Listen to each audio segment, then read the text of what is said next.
Alors que les incendies ravagent encore la Californie, un sujet étrange a captivé l'attention des médias.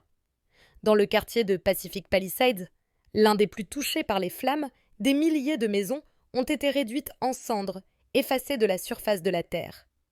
Pourtant, au milieu de ce paysage désolé, une maison reste debout, intacte, comme si le feu ne l'avait jamais touchée. Tandis que les habitations autour sont complètement calcinées, les journalistes l'ont surnommée la maison miraculeuse. Mais en creusant un peu, on découvre que le secret de cette maison réside dans ses matériaux. Elle est construite en pierre et en béton, et non en bois. Au moment de l'écriture de cet épisode, les incendies se sont étendus sur plus de 40 000 hectares, détruisant complètement plus de 12 300 bâtiments, et ces chiffres continuent d'augmenter, car les flammes ne sont toujours pas maîtrisées. Ce qui est frappant dans cette situation, c'est que la grande majorité des 12 000 maisons touchées étaient construites en bois, une matière très inflammable, ce qui a facilité la propagation rapide des incendies.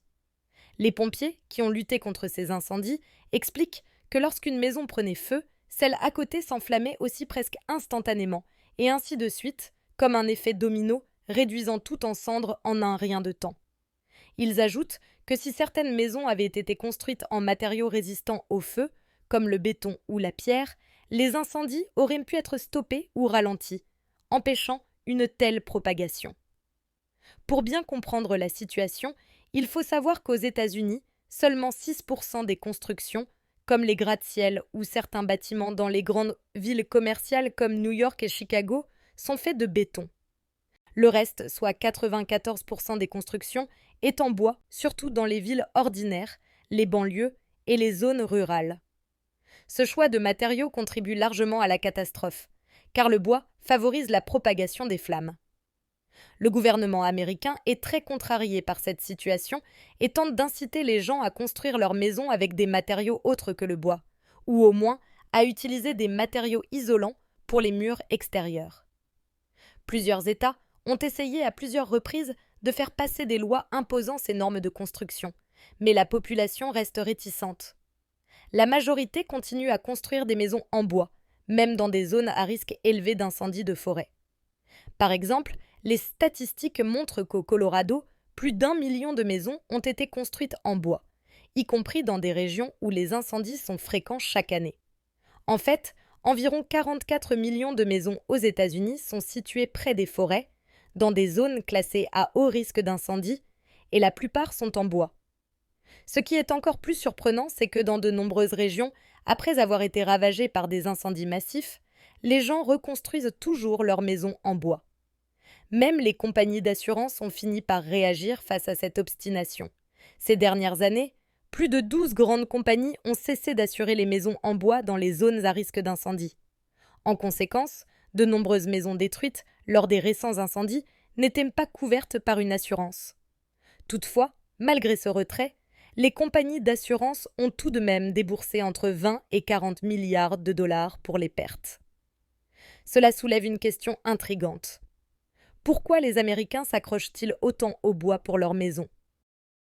On pourrait avancer de nombreuses raisons romantiques et séduisantes, comme l'idée que les Américains construisent leurs maisons en bois pour se fondre dans la nature environnante et préserver la faune. Certains prétendent même que le béton est froid et inesthétique. Mais cette vision idyllique est loin de la réalité. En vérité, les États-Unis sont l'un des pays qui abattent le plus d'arbres, soit pour l'expansion urbaine, soit pour des usages industriels.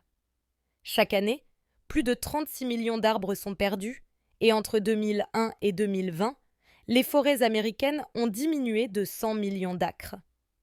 Le véritable motif de l'usage répandu du bois n'est pas une quête d'harmonie avec la nature, mais simplement une question de coût. Le bois est beaucoup moins cher que le béton aux États-Unis, en raison de l'abondance des forêts. Avec plus de 3 millions de kilomètres carrés de forêt, les États-Unis disposent d'une superficie boisée équivalente à 6 fois celle de la France. En termes de superficie forestière, ils se classent juste après la Russie, le Brésil et le Canada, ce qui signifie qu'ils disposent d'un surplus de bois pratiquement illimité, tandis que le béton et l'acier sont des matériaux très coûteux. Construire une maison en béton armé aux États-Unis peut coûter jusqu'à 10 fois plus cher qu'une maison en bois. Ainsi, choisir le bois pour construire leur maison est une option beaucoup plus économique, rapide et facile pour les Américains. Une maison en bois peut être entièrement prête et livrée clé en main en quelques mois, voire en quelques semaines. De plus, la main-d'œuvre spécialisée dans la construction en bois est très abondante, contrairement à celle qualifiée pour le béton et l'acier. Cette préférence pour les maisons en bois a donc de nombreuses dimensions. Aux États-Unis, elle est presque devenue une tradition sociale héritée. Ce choix ne concerne pas seulement le matériau de construction. Depuis l'époque où les Européens sont arrivés en masse, colonisant les Amériques au XVIe siècle, ils avaient besoin de construire rapidement un grand nombre de maisons avec peu d'efforts et à faible coût. Le bois, abondant et facile à manipuler, était alors la solution idéale. Cette habitude de construire en bois s'est transmise de génération en génération, depuis la colonisation des Amériques jusqu'à aujourd'hui. Récemment, une nouvelle méthode de construction a commencé à se répandre dans certaines maisons aux États-Unis. La construction passive. Cette approche n'exige pas nécessairement que le bâtiment soit entièrement en béton, il peut être en bois, tout en offrant une grande résistance aux incendies grâce à sa conception. De plus, son coût reste bien inférieur à celui des bâtiments en béton. La construction passive repose sur l'idée de minimiser la consommation d'énergie. Les maisons sont conçues pour empêcher la chaleur intérieure de s'échapper et la chaleur extérieure de pénétrer, tout en optimisant l'absorption de la chaleur solaire pour chauffer l'intérieur, alimenter les chaudières eau et fournir une lumière naturelle. Un des avantages majeurs de ce type de construction, particulièrement en ce qui concerne les incendies, réside dans ses murs extérieurs isolés, bien plus résistants au feu que le bois. En outre, les bâtiments passifs sont dépourvus de nombreuses ouvertures typiques des maisons traditionnelles, comme les fenêtres, les balcons ou les cheminées, ce qui réduit considérablement les risques d'incendie. En effet, dans de nombreux cas, les incendies domestiques commencent lorsqu'une braise transportée par le vent entre dans la maison par une ouverture, puis enflamme un tapis, un rideau ou un canapé. Avec l'augmentation des vagues d'incendie aux États-Unis, de plus en plus de personnes se tournent vers les maisons passives, bien que le mouvement soit encore lent. Par exemple, à Los Angeles, seulement 20 maisons sur 1000 sont construites selon ce modèle. Les premières estimations suggèrent que ces incendies pourraient être les plus coûteux de l'histoire des États-Unis, voire de l'histoire moderne. Si vous souhaitez une vidéo détaillant les pertes subies par les États-Unis lors de ces incendies, laissez un commentaire et nous le ferons pour vous. Voilà, c'est tout pour aujourd'hui. Ceux qui sont restés jusqu'à la fin, vous êtes les meilleurs. N'oubliez pas de nous laisser un like avant de partir. Et si vous avez des suggestions pour un prochain épisode, écrivez-les dans les commentaires. À bientôt.